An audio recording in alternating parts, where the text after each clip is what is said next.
ونعوذ بالله من الشيطان الرجيم بسم الله الرحمن الرحيم اللهم صل على محمد وآله الطيبين الطاهرين. En el nombre de Dios, el clementísimo, el misericordiosísimo. ¿Se escucha bien? Sí, Jay, se escucha bien.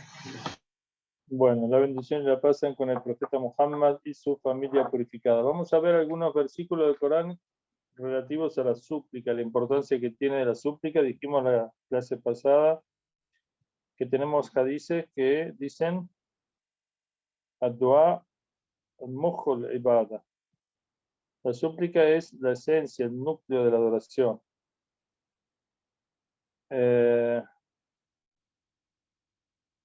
También tenemos en el Dua, como él dice, no tenemos sino la súplica, nuestra arma, el arma del creyente. Y entonces dijimos que la semana pasada vimos la ley que dice que Allah dice, Bismillahirrahmanirrahim, Ida sa'aluka ibadi anni fa inni qarib. Si te pregunta el siervo acerca de mí, dile que estoy cerca. Ujibu da'wata da'i da'ani. Respondo a la súplica del suplicante cuando me suplica, falyastajibu li. Por lo tanto, responded a mí, wal yu'minu bih, y creed en mí, la'allahum yarshudun, quizás así seáis de los que son guiados. El segundo tema que tenemos que ver con respecto a la súplica es acerca de la filosofía de la súplica. ¿Cuál es el sentido? ¿Por qué suplicar? Algunos niegan el valor de la súplica. Dicen, ¿por qué suplicar si Dios acaso no lo sabe todo?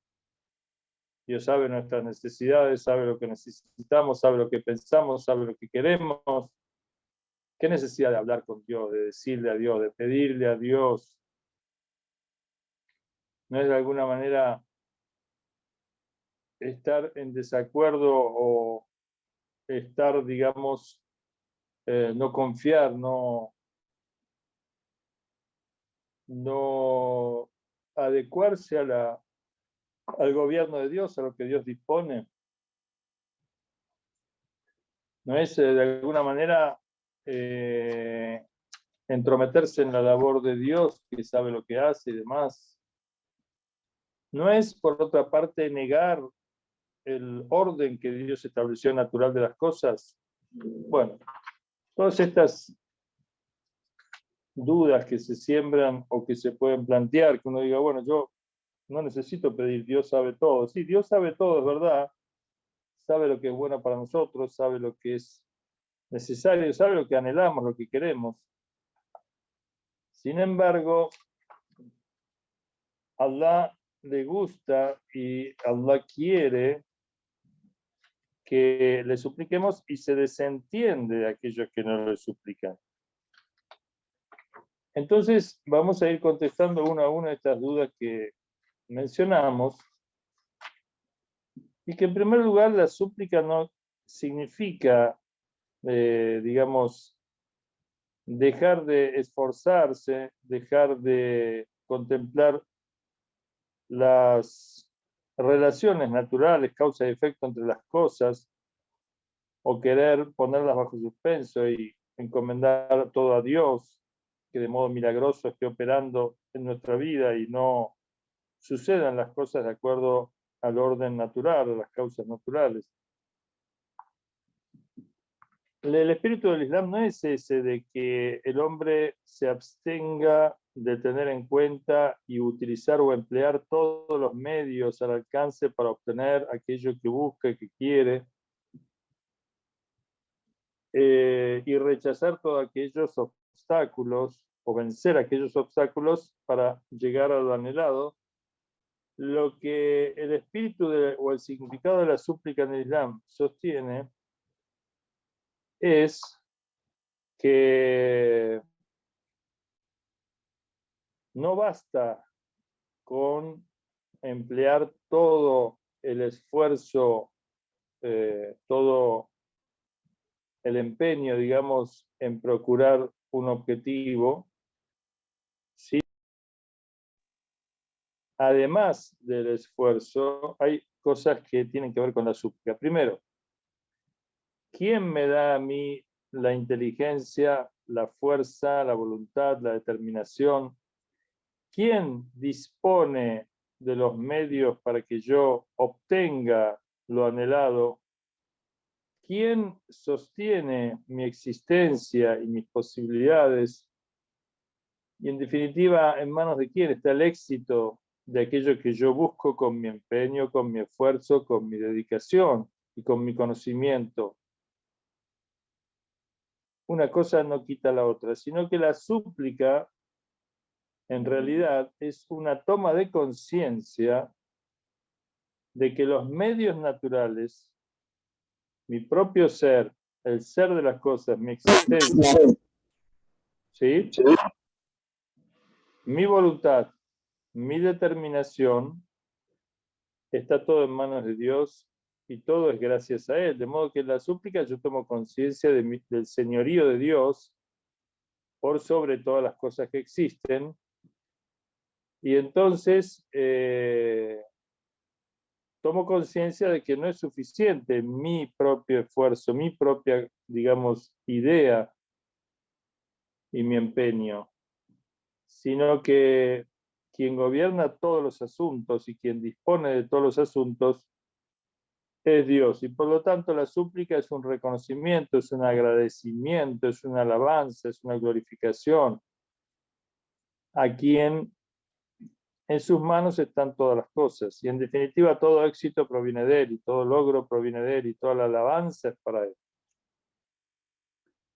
Por lo tanto, la súplica me pone en la real dimensión de mi condición de siervo, de creado, de necesitado, de pobre, de indigente, y en mi real condición de que mis logros serán gracias a Dios. Y por lo tanto, la súplica es esa toma de conciencia. Y por lo tanto, dado que los avatares de la vida, las dificultades, los sinsabores,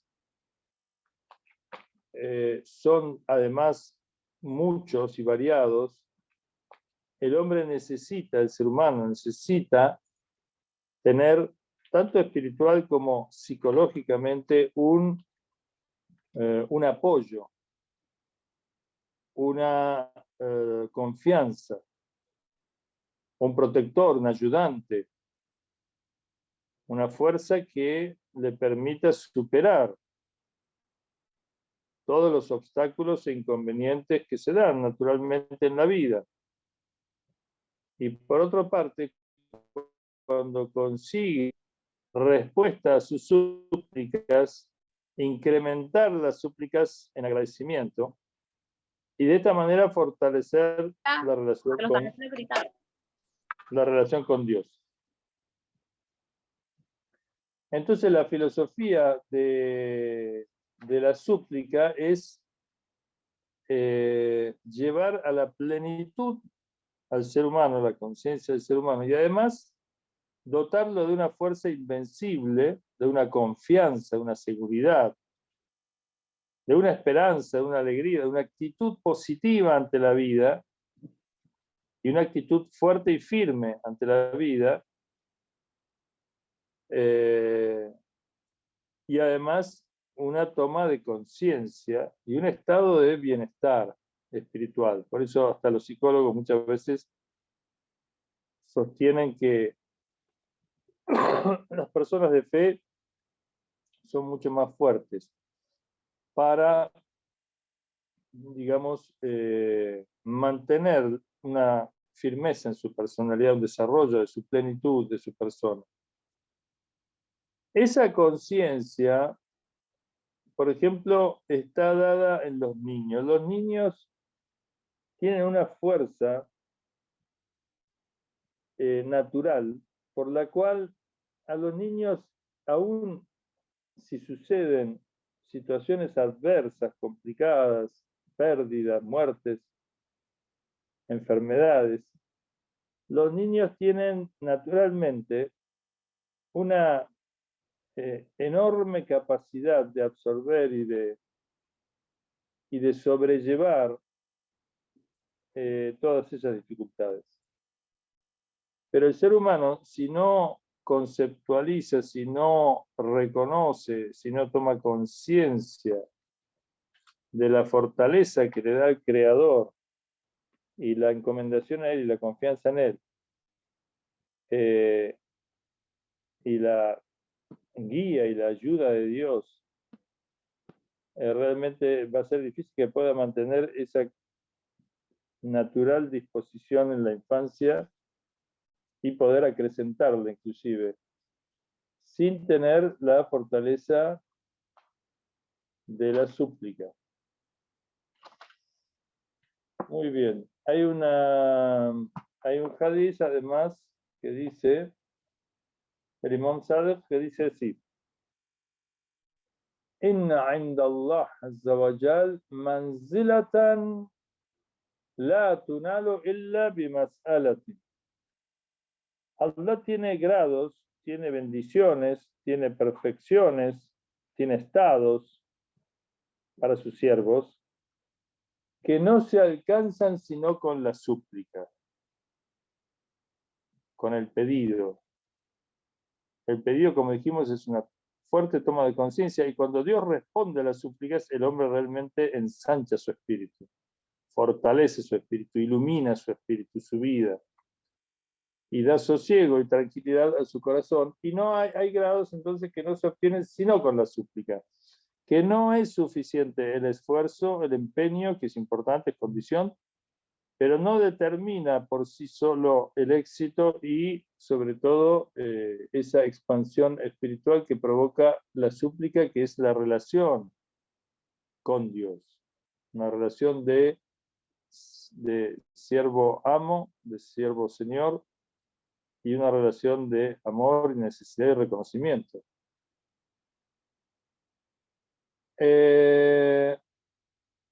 Tenemos,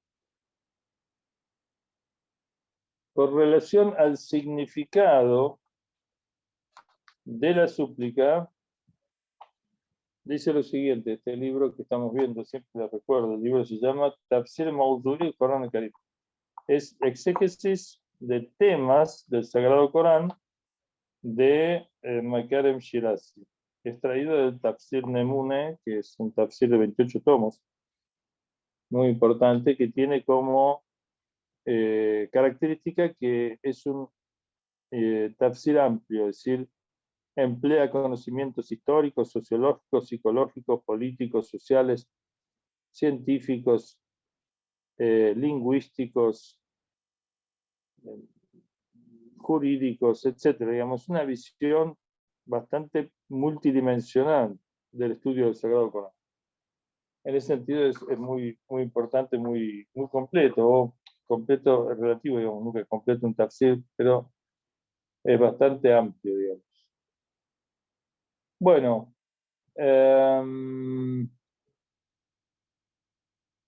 dice que hay un versículo coránico que dice: Amman yujibul muqtarra idha da'ahu wa yakshifu su. Amman yujibul muqtarra, ¿acaso aquel que responde a la súplica del muqtar? El muqtar es la persona que está en problema, que está, digamos, con alteración, con preocupación, con problemas, con situación límite muchas veces. Ida da'ahu, cuando le implora, wayaksifu su, y aparta su mal. Se está refiriendo y comparando la súplica y el efecto de la súplica, y cómo producto de la súplica Allah remueve los obstáculos, los problemas, el mal, abre el camino, saca al hombre de la oscuridad a la luz, a diferencia de los ídolos, que por más que uno les rece, no tienen esa capacidad de respuesta. Es más, no responden nada, no tienen realidad. Aquellos que el hombre pone en lugar de adorar a Dios, adora otras cosas que no le sirven, no le benefician ni le dañan, dice el Corán.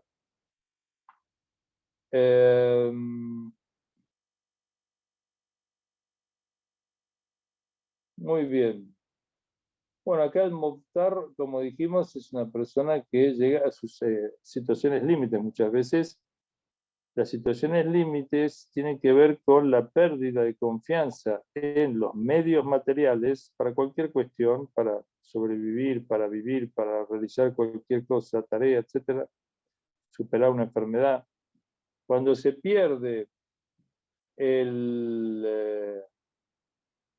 la esperanza, la confianza en los medios materiales, el Corán habla de aquel que sube a un barco y este naufraga, digamos. En ese momento invocan a Dios, suplican, hacen súplica, hablan con Dios, piden a Dios, ruegan a Dios con sinceridad, con plena concentración y sin asociar a Dios nada. Solamente piden a Dios y el creyente debe tener un estado semejante al náufrago, pero en forma permanente, ser consciente como ejercicio permanente de saber que en realidad es no solamente en un naufragio, no solamente en una situación límite, Dios está y responde, sino que Dios ha otorgado al hombre, ha dispuesto que el hombre suplique como una manera permanente de atención. Tenemos dichos que Dios se enorgullece con los ángeles al escuchar la voz del suplicante en los cielos. Las súplicas que se elevan a Dios son motivo de orgullo de Dios ante los ángeles. Y además también hay voces de súplicas de los creyentes que son familiares para los ángeles. Y los ángeles les gusta esa voz, esa súplica. Y a veces inclusive el hecho de que Dios atrase la respuesta a una súplica tiene que ver con la recompensa inmensa que Dios otorga al suplicante y como también dice algunos hadices que Dios ama tanto la voz de ese suplicante, ese siervo devoto que confía en él, que le habla, que le pide que alarga sus súplicas por el gusto que le produce y a cambio le da una recompensa que el suplicante luego alabará a Dios por haber retrasado esa respuesta y haber prolongado la súplica y haber obtenido, producto de esa prolongación, toda una cantidad de recompensas extraordinarias. Hay un dicho también de el imam Ali alayhi salam que dice la yuqbalullah la yaqbalullahu azza wa jalla du'a qalbin lahid. Dios no acepta la súplica de un corazón que esté descuidado del recuerdo de Dios.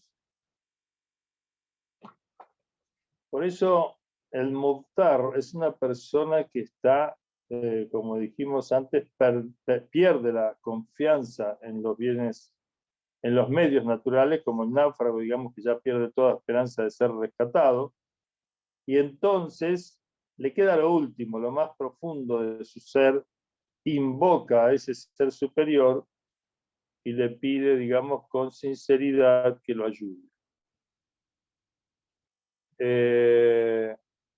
Acá se produce un vínculo muy fuerte entre el siervo y Dios. Y es una de las condiciones de la respuesta divina a la súplica, el hecho de que sea llevada a cabo con sinceridad, con concentración y con humildad total.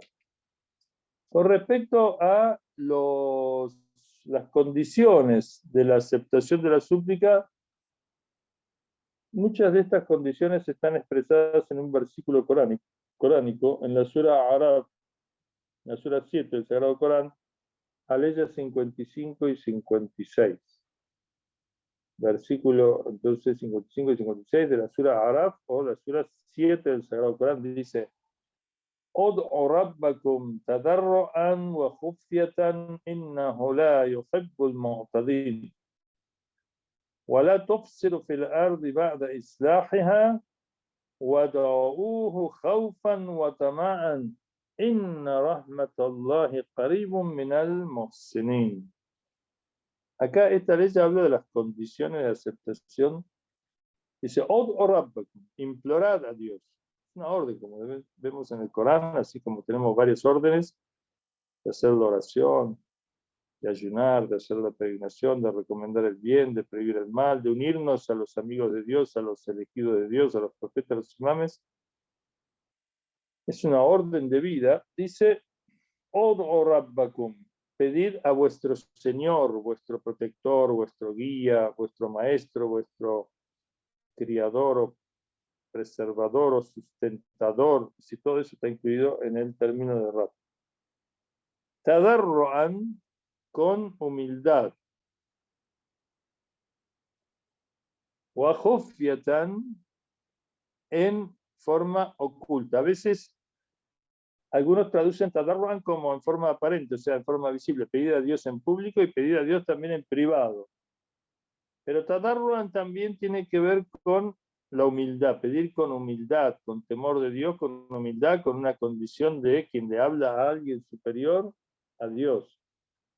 Tadarruan, la palabra tadarruan quiere decir mamar también, tomar el pecho.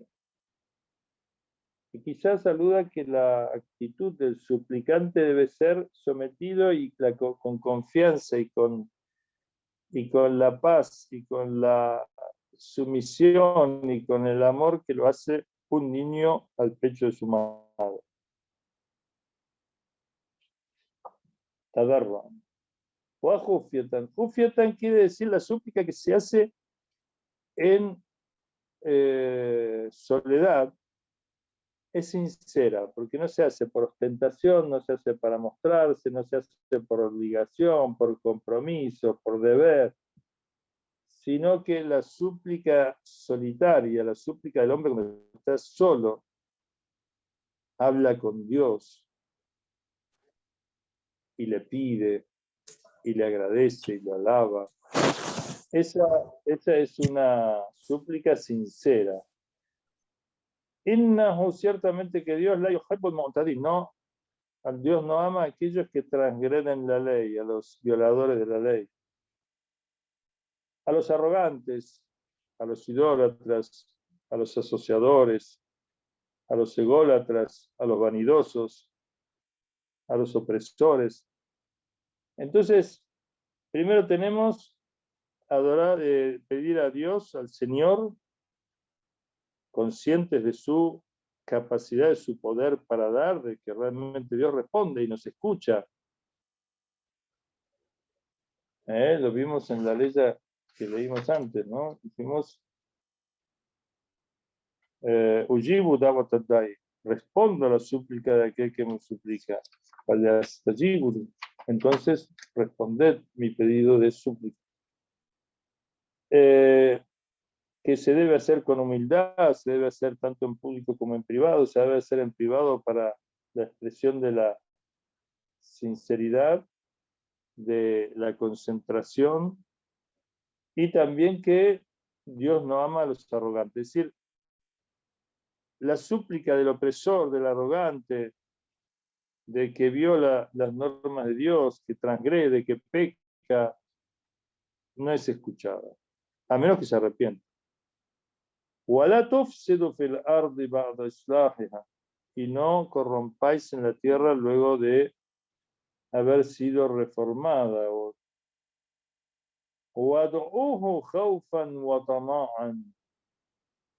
La tufsidu fil ard, o sea, no corrompan en la tierra luego de que ésta ha sido reformada, que ha sido, digamos, bien hecha, que están bien, no corrompan, lo que está bien no lo arruinen, es otra condición de aceptación de la súplica.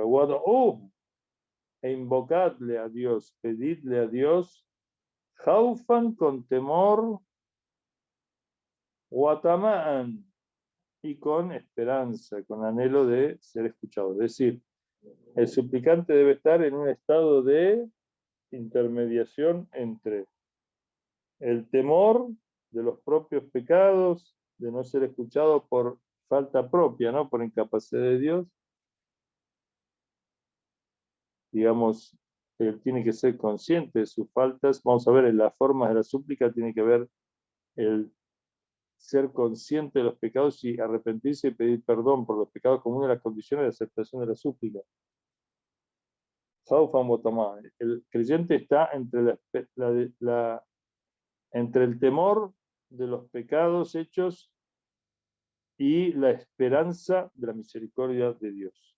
Ni totalmente volcado a la misericordia de modo que no tenga en cuenta ni tome en serio sus faltas o crea que no las tiene, ni tampoco que desespere por sus faltas y olvide la misericordia de Dios. Entre ambos,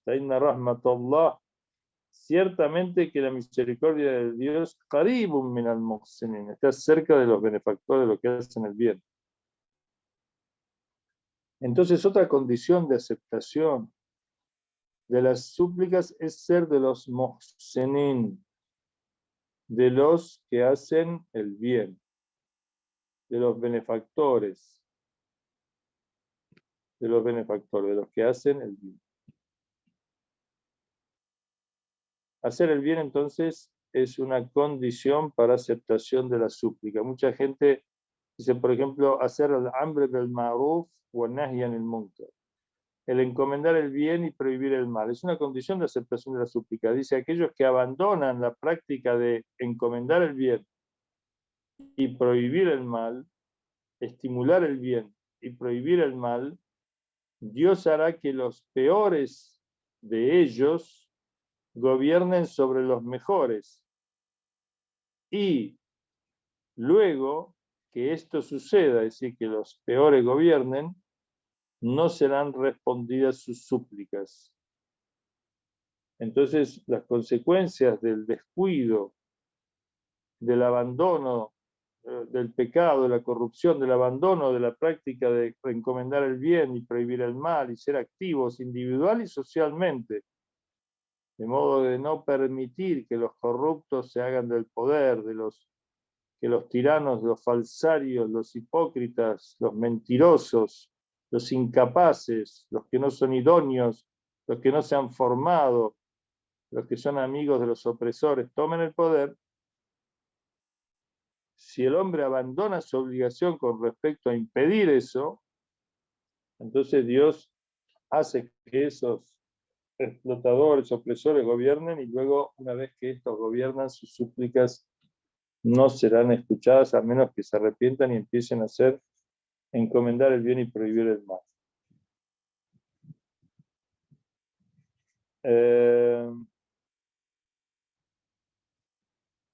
Muy bien.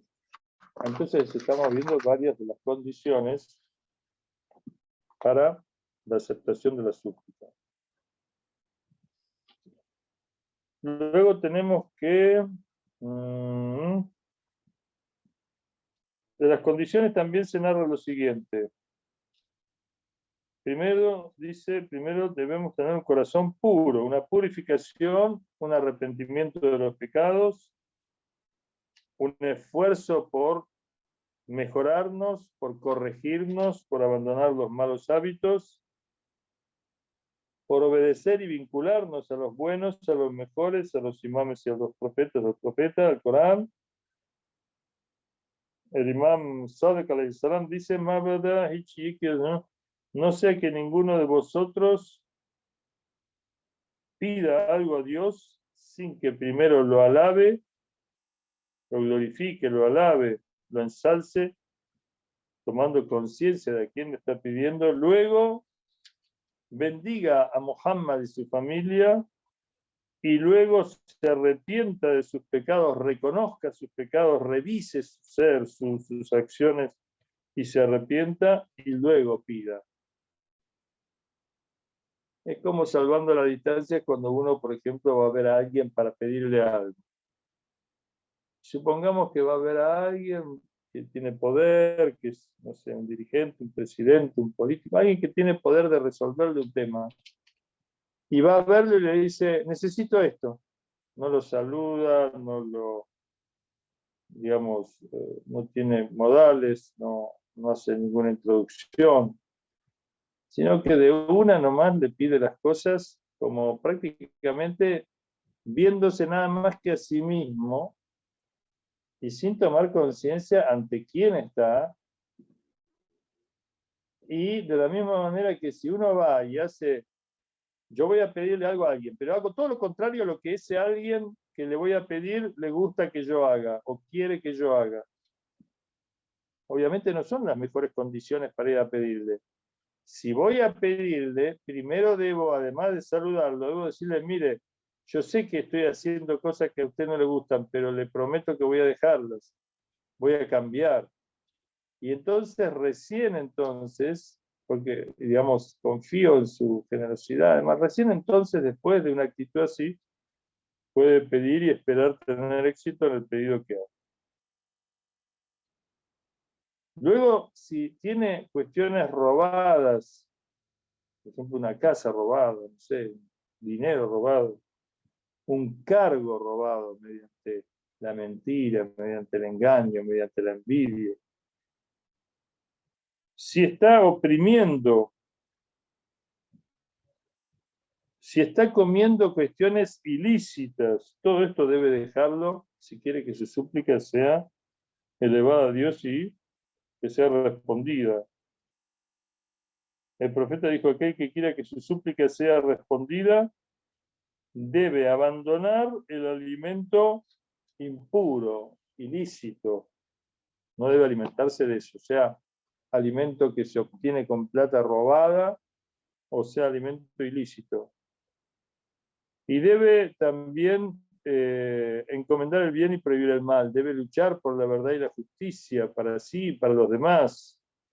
Estas son todas condiciones. Debe luchar por establecer el gobierno de Dios en la tierra, que la tierra sea gobernada por aquellos que Dios dispuso para que gobiernen, los imames, los profetas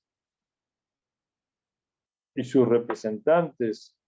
Debe esforzarse y debe defender a ese gobierno de los ataques satánicos de aquellos que ignorando o a sabiendas quieren destruir la obra de Dios y el gobierno de Dios. Otra condición de aceptación es ser de los moxenín, que vimos, ser de los benefactores y hacer buenas acciones. Las buenas acciones, dice, son como la cuerda del arco que tensa, digamos, la flecha para arrojarla lejos a destino y dar en el blanco. La flecha acá simboliza el pedido, la súplica a Dios. El objetivo es Dios y el arco y el estirar de la cuerda es la acción buena. Las acciones buenas elevan, dice el Corán, la súplica hacia el trono de Dios. Mientras que una súplica que no está acompañada de acciones buenas no se eleva a Dios, no es escuchada por Dios, en el sentido de que no es respondida por Dios. Bueno, otra aleya que ya de alguna manera mencionamos, así que la voy a saltear, que es esta súplica muchas veces del Corán, ¿acaso aquel que responde a la súplica del necesitado, del que está muy necesitado, muy alterado, muy estresado, diríamos hoy, muy necesitado, muy en una situación límite, y de abajo cuando le suplica y aparta su mal? Este es Dios. Y su súplica, digamos, su respuesta existe o se da en contraposición a aquellos que piden a los ídolos. Puede ser, o a otros, que asocian a otros con Dios y van y le piden a este, a aquel y demás, y nunca tienen en cuenta a Dios, nunca agradecen a Dios, nunca miran hacia Dios, sino que miran hacia los seres que Dios creó. Cuando suben al barco y este empieza a zozobrar y comienza a presentarse las señales de un naufragio, da'ullah. Recuerden el Titanic, una cantidad de gente que va a rezar, que está orando, que está pidiendo, todo momento.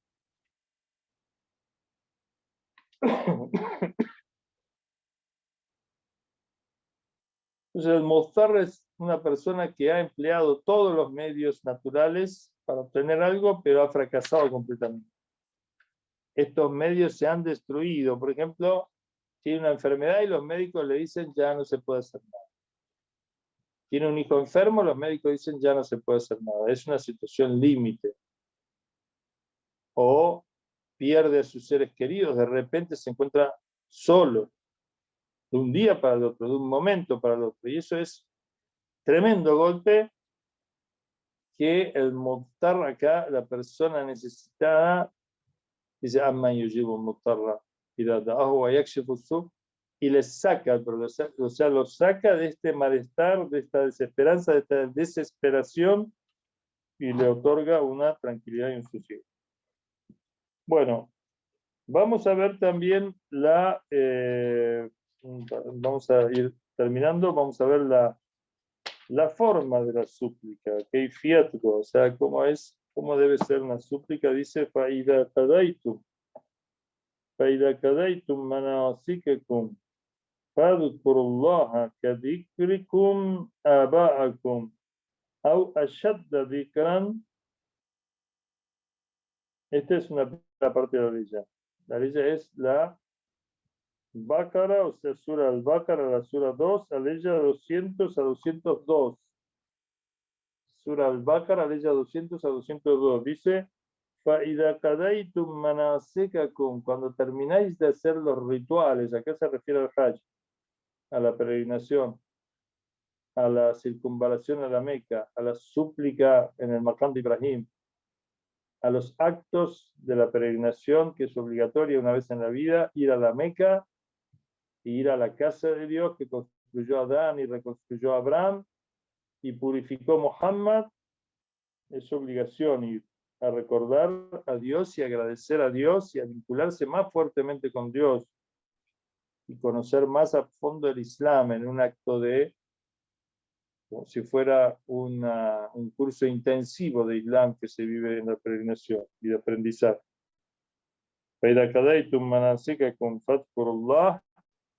Cuando termináis los rituales, recordad a Allah, como recordáis a vuestros padres, a vuestros ancestros, o con un recuerdo mayor. Esta aleya descendió porque los árabes en tiempo de la Jahiliya, en la Meca, tenían como costumbre, después de hacer los rituales de la peregrinación, de lo que quedaba de los rituales de la peregrinación del Ibrahim, del profeta de Abraham, que estaba un poco ya muy modificado y había perdido su esencia y demás, pero digamos, cuando terminaban la ceremonia de la peregrinación, con todos los defectos que le decían antes de que el Islam restaure la peregrinación correcta como debe ser, se juntaban los árabes y comenzaban a hablar de sus linajes, de sus parientes, de sus ancestros, y comenzaban a enorgullecerse de sus vínculos con los ancestros, del orgullo por lo que ellos habían hecho, lo que significaban los rangos que habían obtenido, y muchas veces exageraban y mentían incluso para darse más importancia.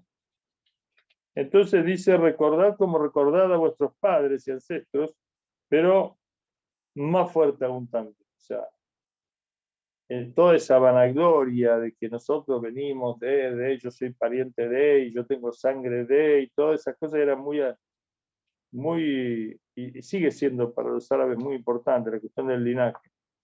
Que no negamos que tenga importancia, pero no depende de eso todo, sino que yo puedo tener el mejor de los padres y ser un desastre, o puedo tener el peor de los padres y ser muy bueno. Cada uno es responsable de sus acciones, si bien condiciona un padre bueno a su hijo para que sea bueno, o condiciona a un padre malo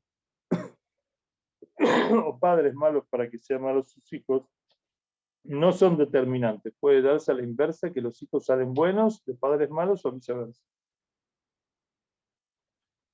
Dice, Faminan nas, entre los hombres, man yaqulu, hay quienes dicen, Rabbuna atina fid dunya وَمَا لَهُ فِي الْآخِرَةِ مِنْ خَلَاقٍ.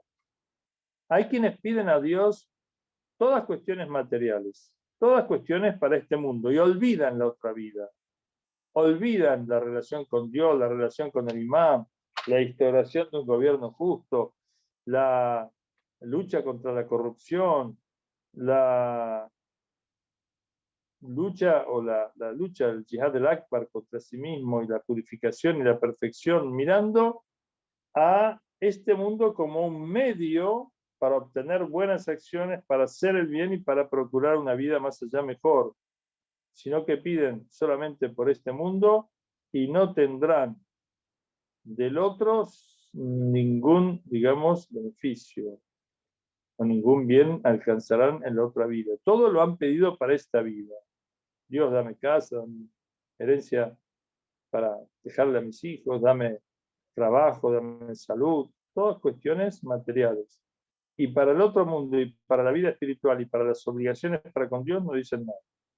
وَمِنْهُمْ مَنْ يَقُولُ, y hay entre los hombres quien dice, رَبُّنَا آتِنَا فِي الدُّنْيَا حَسَنَةً, Dios, dame en este mundo el hasanat, el bien, وَفِي الْآخِرَةِ حَسَنَةً وَقِنَا عَذَابَ النَّارِ, y en el otro mundo danos el bien, وَقِنَا عَذَابَ النَّارِ, y líbranos del castigo infernal. أُولَٰئِكَ لَهُمْ نَصِيبٌ مِّمَّا كَسَبُوا, ellos tendrán una porción, tendrán una recompensa por lo que han procurado con esas súplicas. Wallahu sari'ul hisab. Y Dios es rápido en ajustar cuentas. Bueno, inshallah vamos a terminar de ver este versículo y un versículo más que tiene que ver con la importancia de la súplica. Miren, dice el Corán, Qul, di, profeta, Ma ya'ba'u bikum rabbi, Dios no se ocupará de ustedes, no los atenderá, mi Señor, laula du'aukum, si vosotros no le imploráis, no le pedís, no habláis con él, no le agradecéis, no le pedís, no le rogáis, faqad kadzabtum fasawfa yakunu lizama, ciertamente que habéis desmentido, y cómo serán entonces las consecuencias de esa desmentida, el castigo de Dios. Inshallah, esto lo vamos a ver la semana que viene.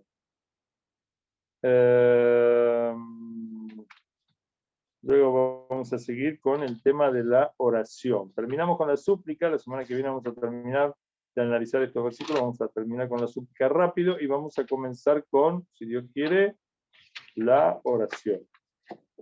Allahumma salli ala Muhammad wa ala Muhammad. Si alguien quiere decir algo. Faltó gente hoy, ¿eh? A ver. Ah, último vinieron más, al final parece. Sí, al final se unieron más personas, Sheikh.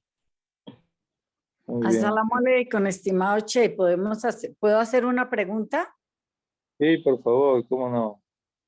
Bueno, es que pues según lo que usted dice sobre la súplica y todo, pues uno se aterra de ver gente que hace el mal, que no suplica por suplicar a yo no sé a quién, y tienen una opulencia y una cantidad de cosas en este mundo, y pues no están en el camino de Dios. Entonces, un poco como explicar eso. Sí, Gracias. muchas veces esa opulencia es un castigo de Dios.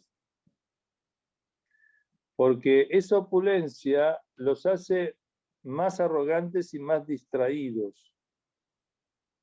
Esas personas arrogantes, injustas, opresoras, dañinas, pueden llegar a cambiar si pierden su condición. Si se encuentran pobres, necesitados, débiles y dejan de lado su arrogancia. Pero a veces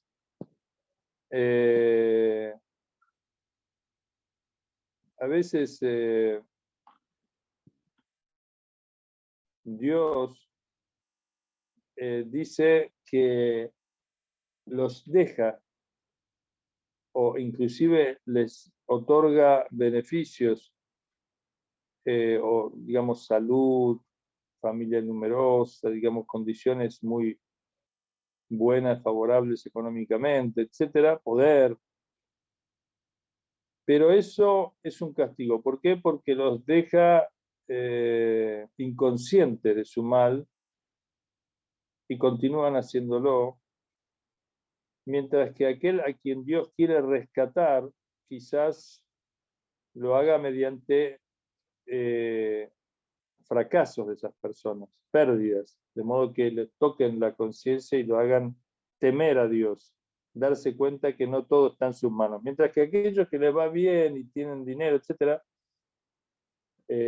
esto se debe a que la finalidad de este mundo no está en sí mismo, no es, el mundo no es un fin en sí mismo, entonces que nosotros podamos, como usted dice, decir, bueno, pero entonces, ¿cómo es esto? Qué injusto, la persona hace el mal, daña a los demás, y sin embargo nosotros lo vemos que les va muy bien, y otros que al contrario son muy buena gente y demás, y sufren persecución, robo, maltrato, opresión. ¿Y dónde está Dios? ¿Cómo Dios permite esto? Es que nuestra mirada es parcial y Dios tiene recompensas y castigos muy grandes y tiene una finalidad que va más allá de este mundo. Este mundo no es un fin en sí mismo, de modo que este es un mundo de prueba. El Corán dice que si Allah hubiera querido, ustedes serían una sola comunidad de adoradores de Dios, donde no habrían injusticias, ni desigualdades, ni opresión, ni daño, ni nada de eso. Pero Dios, yahdi man yasha wa yudillu man yasha, walakin Allah yahdi man yasha wa yudillu man yasha. Dios guía a quien quiere y desvía a quien quiere. Wala tus'alunna amma ta'malun. Y vais a ser ciertamente interrogados por lo que hacíais. Es decir, que Dios, si hubiera querido, todo esto que ustedes dicen no existiría, no habría desigualdad, no habría injusticia en el mundo. Sin embargo, Dios desvía o guía a quien quiere, desvía a quien quiere, y ciertamente vais a ser interrogados. De modo que lo que hay en este mundo es libertad de acción. ¿Por qué? Porque es prueba. Este mundo es prueba, este mundo no es juicio, no es consecuencia, no es donde se ven los resultados de la acción. ¿Sí? En realidad muchas veces el estado de los opresores, que aparentemente nosotros viéndolos de afuera vemos que les va bien, en su interior es un infierno. Y el estado de aquellos que aparentemente les va mal, su alma es un paraíso. Nosotros tenemos un dicho, termino con esto la respuesta a esta pregunta. El imam Kazim alayhi salam estaba en la cárcel de Harun al-Rashid, el califa abásida falso, enemigo de Dios, que lo había encarcelado al imam. Le mandaba espías, mujeres prostitutas, verdugos, torturadores, y cuando iban a la celda, en un pozo húmedo, en un lugar horrible, veían que las prostitutas estaban rezando con él, los verdugos estaban rezando con él. ¿Cómo se habían transformado estas mujeres y estos hombres al estar en el calabozo con el imam? Era tal el impacto ante la grandeza, la dignidad, la belleza, la perfección del imam Kazim alayhi salam, que las mujeres inmediatamente se arrepentían de sí mismas y caían llorosas pidiendo disculpas, y luego se ponían a adorar a Dios con el imam. Lo mismo los verdugos, hasta que Harun al-Rashid lo mandó a matarlo, envenenó. En un momento un creyente le pregunta al imam Kazim alayhi salam, ¿por qué él, Harun al-Rashid, que es un tirano, opresor, malvado, perverso, malo, desgraciado, está en un palacio rodeado de alimentos, fruta, diversión, placeres, y tú, que eres extraordinario, que eres un hombre excelso, que eres el elegido de Dios, el representante de Dios, estás aquí en esta cárcel húmeda, insoportable. Y el imán que había en su momento cuando lo metían preso decía que agradecía a Dios que ahora podía dedicarse a adorarlo plenamente, ya que no tenía otras obligaciones estando preso. Le dijo: ven, acércate, ¿quieres ver mi condición? Lo apretó contra su pecho y el hombre vio un paraíso extraordinario que jamás había soñado. Estaba extático, como se dice, en éxtasis. Y luego el imán lo separó de sí y volvió a ver las cosas de la oscuridad de la celda. Y luego dijo: ¿quieres que te muestre el palacio de Harun al-Rashid y su estado? Y le hizo ver, mediante una súplica o una intervención digamos, en la visión, en el conocimiento del hombre, le hizo ver el estado real, no el aparente en su palacio con los deleites y demás, sino el estado real del alma de Harun al-Rashid y lo que le rodeaba, y vio un infierno de fuego y de tremendo lugar de oscuridad y de mal olor, etc. Y dijo: este es nuestro verdadero estado, que se manifestará en forma aparente en el día del juicio. Ahora uno puede decir: ¿Dios quiere eso? ¿Dios quiere que el tirano gobierne y el bueno esté oprimido, perseguido, limitado, sin poder, sin dinero, sin cargo? ¿Dios quiere eso? No, Dios no quiere eso. Dios quiere que sus representantes gobiernen y la tierra sea un paraíso y las súplicas sean respondidas y el hombre sea su representante de la creación. Pero el hombre en su libertad falla. Y la mayoría, desgraciadamente, no cumple con su obligación, y entonces Dios deja que los tiranos y los peores gobiernen en una sociedad y los mejores paguen las consecuencias. Pero los mejores, Dios tiene destinado para ellos una recompensa y además Dios los ayuda también. Y a pesar de estar en la cárcel, el imán Qasim tiene una espiritualidad y una fuerza y una seguridad y una tranquilidad y una paz que Harun al-Rashid, en medio de sus riquezas incontables, o contables si se quiere, porque las riquezas materiales son contables, no tiene. Ustedes imaginen ir un día a vivir en el interior de la intimidad de Biden o de Trump. Es un infierno de mentira, de inseguridades, digamos, de despropósitos y de arrogancias y de fealdades y de maltrato. Bueno, Allahumma salli ala Muhammad. ¿Alguna otra pregunta?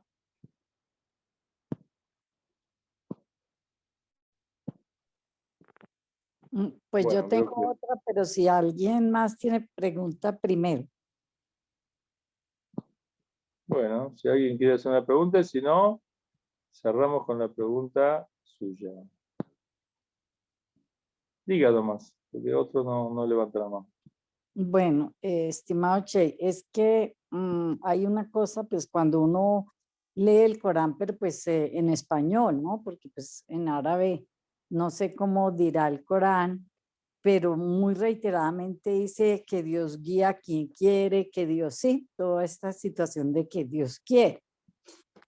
Entonces, digamos, aquí en Occidente, uno y yo y personas a las que trato de explicarles y de leerles el Corán, pues entran también como en el mismo conflicto, porque ¿cómo así que Dios guía a quien quiere y punto? Entonces, es como si dependiera de Dios y no del esfuerzo del ser humano. Entonces yo no, eso no lo puedo entender. Me lo he explicado un poco que ese querer de Dios que dice en el Sagrado Corán, la paz sea con el Sagrado Corán, es como, no es un querer del ego que nosotros conocemos, sino es un querer superior, pero no sé si hay una palabra más elevada que eso, porque desde el punto de vista del ego, eso es algo pues como de pasión baja, ¿sí? Entonces, ¿cómo podría uno decir eso para que no se confunda que es un querer caprichoso, egoico, porque Dios no tiene ese tipo de deseos ni de quereres, ¿sí? Entonces, ¿cuál sería la explicación correcta ahí para mí y para los que me preguntan? Bueno, vamos a terminar con la respuesta a esta pregunta. En primer lugar, que Dios quiere guiar a todos, por eso Dios crea al ser humano de una manera perfecta, con una condición innata de creyente en Dios, de aceptación de Dios. La naturaleza del hombre es una naturaleza que busca la perfección, que ama la perfección, que detesta lo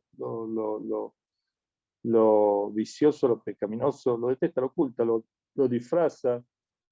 Dios ha hecho a todos de esta esencia, de modo que Dios quiere guiar a todos y les ha enviado además profetas, mensajes y demás.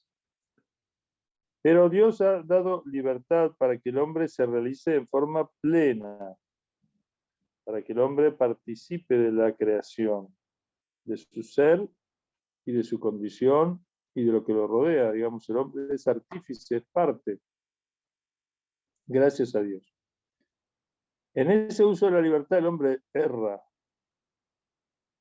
Entonces, o el hombre acierta. Si acierta, obviamente hay una segunda guía sobre la guía esencial y natural y universal de todos los seres. El hombre en su libertad bien empleada, el hombre se somete a Dios, obedece a Dios y entonces se perfecciona y obtiene todos los atributos y todos los favores de Dios. En ese sentido Dios lo guía y quiere guiar. Mientras que aquel que desobedece, Dios lo desvía, es decir, Dios lo deja, no lo guía, porque no se hace efectiva la guía de Dios porque Él la rechaza. ¿Sí? Es como que yo cierro los ojos y digo no hay luz y me quedo en la oscuridad de mis ojos cerrados. No es falta de luz, no es que Dios no quiera iluminarme, es que yo me cierro. Lo que estas aleyas que hablan que Dios guía a quien quiere y Dios desvía a quien quiere, luego dice, y serán interrogados. Lo que hacía es interrogado aquel que es libre, aquel que no es libre no es interrogado. ¿De qué va a ser interrogado? Yo no interrogo a una piedra si se me cayó de un 10º piso, me partió la cabeza, yo no la interrogo a la piedra. Digo, ¿por qué hiciste eso? No. Interrogo a aquel que tiene libertad de acción. Por lo tanto, no debemos entender cuando Dios dice guía a quien quiere y desvía a quien quiere, que Dios es quien determina los asuntos y yo no tengo libertad y Dios y el fatalismo es la regla y Dios es el que gobierna todo. Porque entonces no habría interrogatorio, no habría premio, no habría castigo, no habría justicia, no habría opresión, porque en definitiva todo lo hace Dios. Pero no es así. A veces la respuesta a su pregunta es que generalmente cuando el hombre se olvida de Dios, caso por ejemplo como paradigma, el caso del faraón, el César, Sufián, el emperador de turno, cree este hombre desviado y poderoso, cree que él guía. Por lo tanto, por ejemplo, al profeta le decían, ¿cómo vas a ser tú profeta? Dios, si quiere elegir a alguien, tiene que elegir a alguien de nosotros, que tenemos poder, tenemos campos esclavos, tenemos bienes, tenemos dinero, tenemos camellos. ¿Cómo va a elegir a alguien como tú que no tiene nada de eso? Y Allah dice, Dios guía a quien quiere y desvía a quien quiere. O sea, Allah es quien maneja el mundo realmente, no estos tiranos que creen manejarlo. Pero el Corán dice Dios está en la emboscada, Dios está en una emboscada, es decir, Dios es como que se oculta, es como si se ocultase, entonces el tirano avanza, cree que como le va bien, como roba y le va bien, miente y le va bien, mata y le va bien. Entonces cree que, ¿y qué hace con esa creencia? Aumenta sus pecados. Estropea más su condición eterna, futuro. Se ahoga más, se oscurece más, peca más. Hasta que Dios, que está en la emboscada, se hace visible el golpe, que sobreviene, por ejemplo, la muerte del golpe, y ya es tarde. Y entonces Dios se muestra plenamente y el hombre toma conciencia y dice, ay, ¿qué hice? Ya, Wailana. ¿Por qué hice esto? Dios mío, pues ya es tarde. Toma conciencia de lo que hizo, de que Él no era el Señor, de que Él no era quien guiaba y quien desviaba. Él no era el criterio para decir a quién favorecer y a quién no favorecer, sino que era Dios y Él se ensoberbeció, se engrandeció y mediante prácticas y medios ilícitos y criminales y delitos y mentiras y falsedades y explotación, destruyó la obra de Dios, que pretendió destruir la obra de Dios, corrompió la obra de Dios, luego de que ésta estuviera bien, y hizo un desastre, y toma conciencia del desastre que hizo. Entonces, es como si Dios le responde, no van a decidir ustedes quién es mi elegido y mi representante, porque tengan bienes, crean que ustedes son los que determinan a quién yo tengo que elegir. No, yo elijo a quien quiero. Yo guío a quien quiero y desvío a quien quiero. Y desvío a ustedes que se desvían y guío a aquellos que se guían. Guío a aquellos que reconocen y aceptan su condición de siervos y aceptan la obediencia porque es la naturaleza obedecerme a mí que soy perfecto y que les doy el ser, y desvío a quienes como ustedes se desvían de mi obediencia y se enorgullecen y se autoengrandecen. En ese sentido, hermana, si no, no hay que ir a la, digamos, primera apariencia que nos suena a un fatalismo. Dios hace lo que quiere, digamos, nosotros no somos los que actuamos, es Dios que actúa por nosotros. No, si fuera así, entonces Dios no habría reproche, no habría exhortación, no habría consejo, no habría moral, no habría juicio, no habría justicia, no habría paraíso, no habría infierno. Y además, eso, la naturaleza humana, el sentido común no lo acepta. Vaya usted y péguele a un hombre en la calle y después dígale que no, disculpe, yo no soy, ¿sabe qué es Dios que le pegó? Y le van a encerrar por problemas psiquiátricos. Ese es el sentido común que gobierna nuestras acciones, no el fatalismo, sino el ser responsable de nuestros actos. Somos libres y por lo tanto responsables. Por lo tanto, si yo le pego a alguien, no puedo escudarme que fue Dios que le pegó. Hay una anécdota linda que dice que un hombre decía, creo que era Abu Hanifa. Abu Hanifa es uno de los imames de la escuela sunna. Abu Hanifa dice, ¿cómo Dios va a castigar con fuego a Satanás que es de fuego? El fuego no puede castigar al fuego. Y eso es una de las cosas que dijo, y después dijo también que Dios hacía lo que quería, ese Corán, Dios guía a quien quiere y desvía a quien quiere, de modo que Dios, las cosas están determinadas, predeterminadas por Dios, no tenemos libre albedrío. Entonces, eso lo decía Abu Hanifa en la corte, no sé si de Harún o alguno de ellos, de estos reyes, de estos sultanes. Y entonces un sabio que había ahí, Bolol se llamaba, que se hacía pasar por loco, que estaba en la corte del rey, se hacía pasar por loco para que no le corten la cabeza. Agarró un pedazo de tierra, de barro, y se lo tiró a Abu Hanifa en la cara. Entonces fue todo un alboroto. Y dijo, ¿cómo has osado tirarme eso? Él dijo, yo no fui, fue Dios. que tú dijiste que todo es fatalmente determinado por Dios, así que no me puedes culpar a mí. Y dijo, ¿y por qué? No, dice, tú me has castigado. Claro, ahí se desdijo y se contradijo con lo que había dicho antes. No, fuiste tú, no te burles, fuiste tú. Bueno, entonces no digas que las cosas son fatalistas. Y además dice, yo no te hice nada. ¿Cómo no me hiciste nada? ¿Me tiraste una bola de barro? No, dice, tú eres de arcilla y yo te tiré arcilla. ¿Cómo la arcilla va a castigar a la arcilla o dañar a la arcilla? Y se dio cuenta que él decía que el fuego no lo puede castigar a Satanás porque es de fuego. Bueno, Allahumma salli ala Muhammad wa ali Muhammad. Inshallah que, hermana, la respuesta más o menos le haya ayudado un poco más. Abu Hanifa y Aleikum salam, estimado Che, muy buena la respuesta y muy buenos los ejemplos, de verdad que esclarece muchísimo, gracias. Bueno, gracias a ustedes por estar y si Dios quiere nos vemos la semana que viene. Gracias.